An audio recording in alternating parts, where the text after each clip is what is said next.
Silence can create a psychological space that words often cannot. When you are constantly available to someone, your attention can become predictable. They know you will respond, they know you will initiate, and they know that your interest is always waiting for them. Over time, something that was once valuable can begin to feel ordinary. Human beings often notice the value of something more clearly when its presence is no longer guaranteed. This does not mean that ignoring a woman should become a childish game or a deliberate attempt to hurt her. The deeper principle is about creating distance when constant attention has become unhealthy, unbalanced, or disrespectful. When you suddenly stop chasing, the emotional pattern changes. She may begin asking herself questions. Why has his behavior changed? Did I misunderstand his interest? Is he becoming less invested? What caused the distance? These questions create psychological space because certainty has disappeared. When someone cannot immediately understand your intentions, their mind naturally tries to fill the gap with explanations. That curiosity can make your absence feel louder than your previous presence. But there is an important distinction between strategic silence and emotional punishment. Strategic silence comes from self-control. Punishment comes from insecurity. If you ignore someone simply because you want to make her anxious, jealous, or desperate, you are still controlled by her reaction. Your attention has not truly been withdrawn. It has merely been transformed into another attempt to influence her. Real power begins when your behavior is no longer dependent on whether she responds exactly as you want. Distant also gives you an opportunity to observe reality. When you stop forcing communication, you can see whether the other person makes an effort on her own. Does she reach out? Does she show genuine concern? Does she respect your boundaries?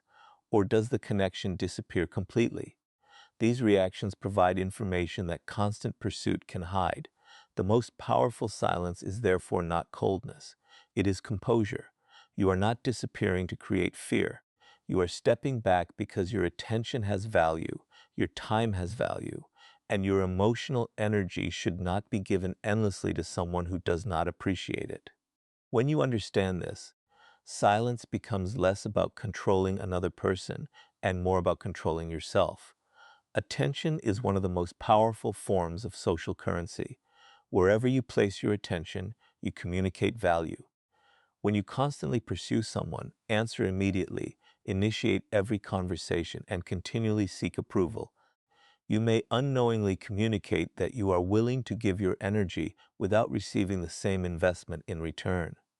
The problem is not kindness or affection. The problem begins when your attention becomes automatic rather than intentional. When something is always available, people can stop recognizing its value. This is why withdrawing attention can change the emotional dynamic.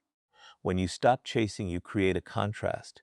Your absence becomes noticeable because it is different from what she has become accustomed to receiving.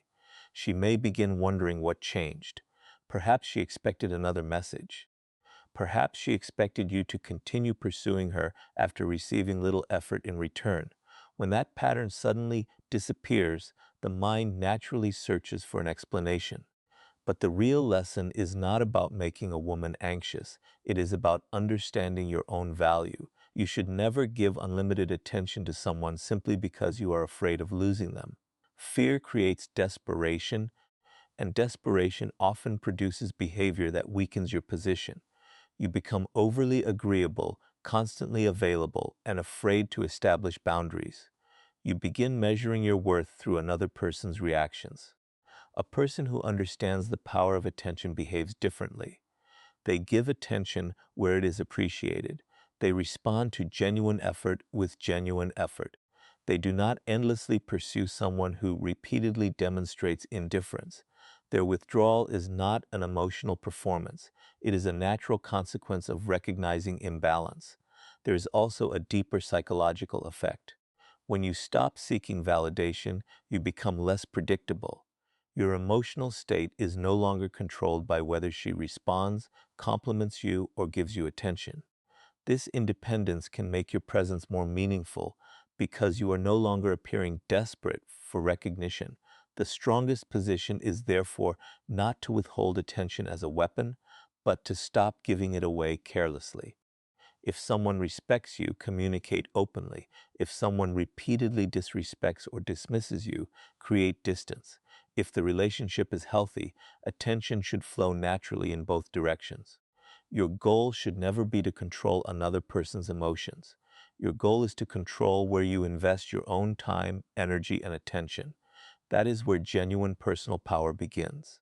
Mystery has always played a powerful role in human psychology. When everything about you is immediately available, there is little left for the imagination to explore. But when you maintain healthy boundaries and allow another person to discover you gradually, curiosity can naturally develop. This is not about pretending to be someone you are not. It is about understanding that constant availability can remove the opportunity for anticipation, discovery, and genuine interest. When a woman knows exactly what you are doing, where you are, what you are thinking, and how you feel at every moment, there is little uncertainty left. But when you have your own life, your own priorities, and your own direction, you naturally become less predictable. You are not disappearing to create anxiety. You simply refuse to make another person the center of your existence. That independence can create curiosity because people become interested in what they cannot completely understand at first glance. There is a psychological principle behind this. The human mind dislikes incomplete information. When something remains unexplained, the mind often returns to it repeatedly. A person may wonder why you did not respond immediately, why you seemed calm instead of desperate, or why you were comfortable walking away from an unbalanced interaction. These questions can create curiosity, but curiosity should never be confused with genuine affection. Someone thinking about you does not automatically mean they value you deeply. This is where many people make a mistake. They discover that distance can create curiosity, and then they begin manufacturing distance. They deliberately ignore messages, disappear for calculated periods, post things designed to provoke jealousy, or pretend to be uninterested. Eventually, the behavior becomes transparent. What looked like confidence becomes manipulation. What looked like mystery becomes emotional immaturity. Real mystery comes from having depth, not from playing games. A person with meaningful goals, interests, friendships, ambitions, and principles does not need to manufacture scarcity. Their life already exists beyond the relationship. They are not constantly waiting for another person's attention to determine what they should do next. When you have this kind of independence, your silence becomes different. You are not silent because you want someone to chase you. You are silent because you have nothing desperate to prove. You can communicate when communication is healthy and step back when the interaction becomes disrespectful or one-sided. That balance creates a stronger presence than calculated coldness ever could. The real power of mystery is therefore self-possession. You do not reveal everything immediately, but you also do not hide yourself behind artificial behavior. You allow connection to develop naturally while maintaining your own identity. When someone realizes that your life does not revolve around winning their approval, curiosity may emerge naturally, and so may respect. Never ignore someone because you are afraid of losing them, and never use silence simply because you want to punish them. The moment your distance is driven by insecurity, you have already surrendered control of your emotions. You may appear calm on the outside, but internally you are waiting for a reaction.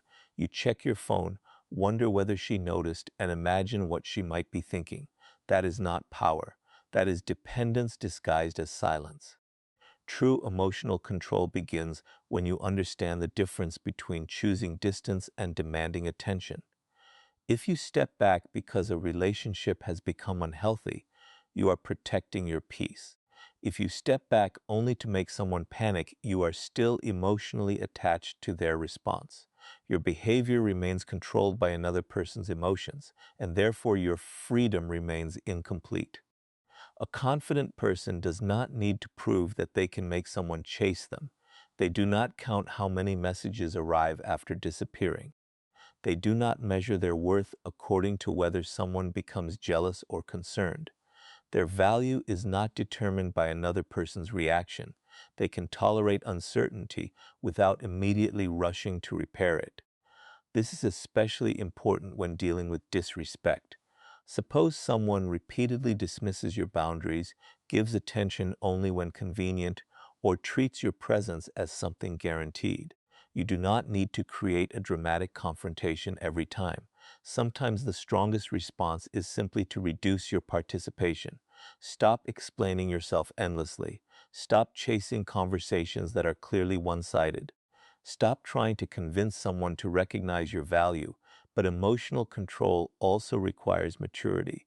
If there has been a misunderstanding, communicate. If someone deserves an explanation, give one. Silence should not become an excuse for avoiding honest conversations. A person who truly understands power knows when to speak and when to remain quiet. The objective is not to dominate the interaction, but to remain composed within it. There is another danger in using silence incorrectly: resentment. If you secretly expect the other person to apologize, chase you, or become desperate, you are creating an invisible contract they never agreed to. When they fail to react according to your expectations, frustration grows. You may then become even colder, creating a cycle of manipulation and disappointment. The stronger approach is simpler. Step back without demanding a particular outcome. Let the other person choose what they want to do. If they return with respect and genuine effort, you can decide whether the connection deserves another chance. If they do not return, accept the information without humiliating yourself by chasing them. Emotional control means you can care about someone without becoming controlled by them. You can feel attraction without becoming desperate. You can create distance without hatred, and you can walk away without needing revenge. That is the kind of silence that protects your dignity. When you stop chasing someone, you gain something that constant pursuit can never give you: information. People reveal themselves most clearly when you stop forcing an outcome. As long as you are constantly initiating conversations, asking for attention, explaining your intentions, and trying to maintain the connection by yourself, you cannot easily determine whether the other person genuinely wants the relationship or simply responds because you keep providing the energy. Your pursuit can hide the truth. Your absence can reveal it. This is why distance can become a powerful form of observation.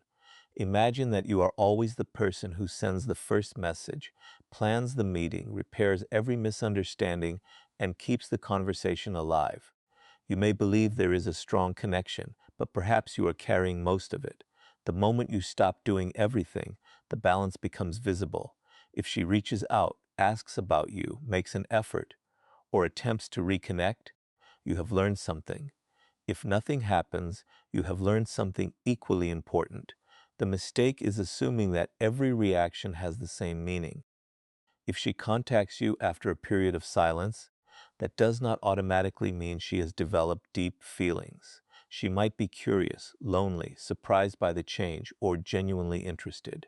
The intelligent response is not to immediately return to your old behavior. Observe consistency. One message means little. Repeated effort means more. Genuine respect matters more than temporary curiosity. Human behavior becomes clearer when you watch patterns instead of isolated moments. Someone may ignore you for days and then suddenly become affectionate when they sense you are moving away. If you immediately reward that behavior with unlimited attention, the old cycle can return. Instead, pay attention to whether their actions become stable. Do they communicate honestly? Do they respect your time? Do they show interest without needing to fear losing access to you?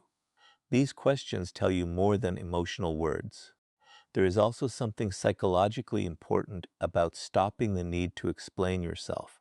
People who constantly chase validation often explain every decision because they fear being misunderstood.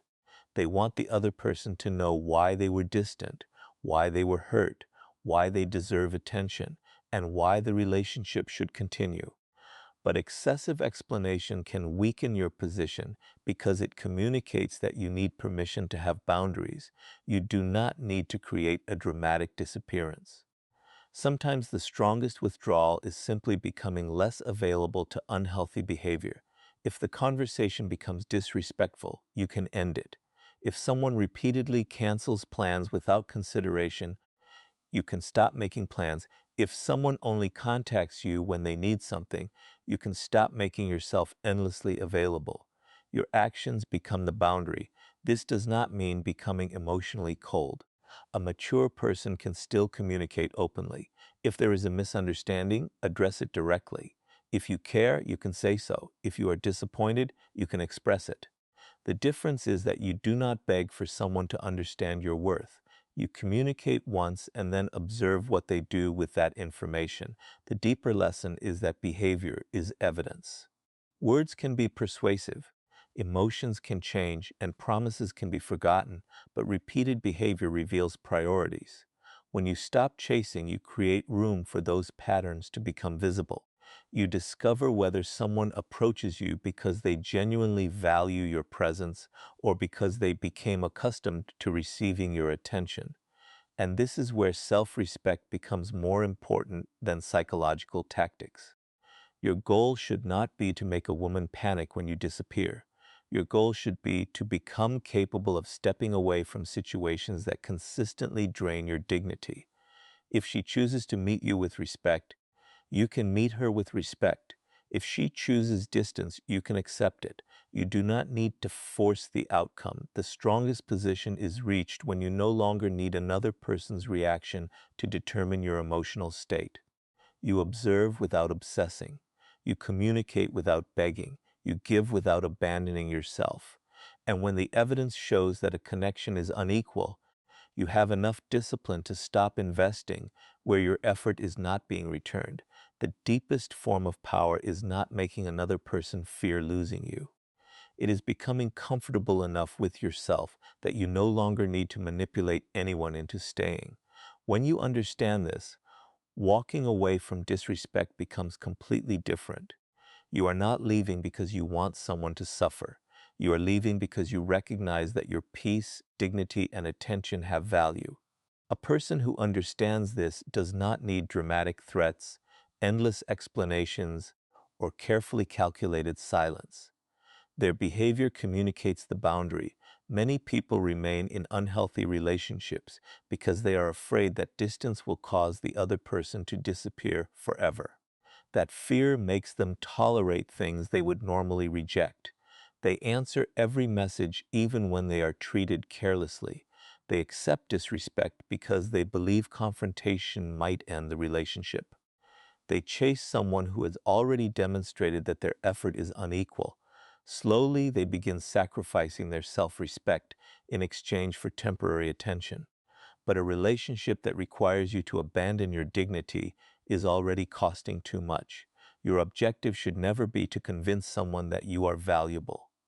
Value cannot be forced into another person's perception. You can demonstrate character, consistency, loyalty, and confidence, but the other person must decide whether they appreciate those qualities. If they repeatedly fail to do so, your responsibility is not to become more desperate. Your responsibility is to recognize the information and respond accordingly. Walking away does not always mean ending a relationship permanently. Sometimes it means stepping back from an argument before it becomes destructive. Sometimes it means refusing to participate in disrespectful conversations. Sometimes it means reducing your availability until the relationship becomes balanced again. And sometimes it means accepting that the connection has reached its natural end. The important part is that the decision comes from clarity rather than revenge. There is a psychological freedom that appears when you stop trying to control another person's reaction. You no longer need to wonder whether she will chase you, whether she will become jealous, or whether she will suddenly realize what she lost. Those questions keep your attention trapped. Instead, you begin asking different questions. Is this relationship healthy? Is there mutual respect? Do our actions match our words? Am I becoming a better version of myself through this connection, or am I constantly losing pieces of myself to maintain it? These questions shift the center of power back toward your own life. Your attention returns to your goals, friendships, work, interests, and personal development. You stop monitoring someone else's behavior and start building your own direction. Ironically, this is often what makes a person more compelling, not because they are pretending to be unavailable, but because they actually have a life that does not depend on receiving constant romantic validation. Self-respect also requires consistency. If you establish a boundary and immediately abandon it because someone gives you a little attention, your words lose meaning. A boundary is not a threat. It is a decision about what you will and will not participate in. You do not have to force another person to obey it. You simply control your own response when the boundary is crossed. This is why silence should never become a weapon.